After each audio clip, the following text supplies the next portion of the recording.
দীর্ঘদিন ধরে অসুস্থতার সঙ্গে লড়াই করে পৃথিবী ছেড়ে চলে গেলেন দেশবরেণ্য লালন সঙ্গীত শিল্পী ফরিদা পারভিন। শনিবার রাত 10টা 15 তিনি মারা যান। তার বিদায়ে প্রকৃতিও যেন শোকে কাতর। কাঁদছে আকাশ। ঝুম বৃষ্টি মাথায় নিয়ে আজ দুপুরে কেন্দ্রীয় শহীদ মিনারে ছুটে এলেন অগণিত মানুষ। রোববার সকাল 12টার পর শহীদ মিনারে শ্রদ্ধা নিবেদনের জন্য রাখা হয় শিল্পীর মরদেহ। সেখানে সর্বসাধারণের শ্রদ্ধা নিবেদন ও জানাজা শেষে মরদেহ নিয়ে যাওয়া হচ্ছে কুষ্টিয়ায়। সেখানে দ্বিতীয় জানাজা শেষে শহরের পৌর কবরস্থানে তাকে বাবা মায়ের কবরে সমাহিত করা হবে। দীর্ঘদিন যে বাবা মায়ের আদর মিস করেছেন শিল্পী, এখন থেকে তার ইতি ঘটল। অনন্তকাল তিনি থাকবেন বাবা মায়ের কোলে। ফরিদা পারভিন বেশ কিছুদিন ধরে অসুস্থ ছিলেন। কিডনি সমস্যা ও ডায়াবেটিস সহ নানা শারীরিক জটিলতায় ভুগছিলেন তিনি।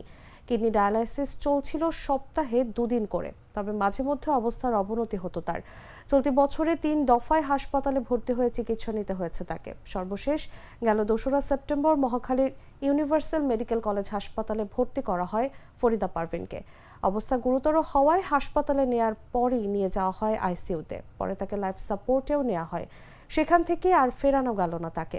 চিরতরে চলে গেলেন পৃথিবীর মায়া সাঙ্গ করে।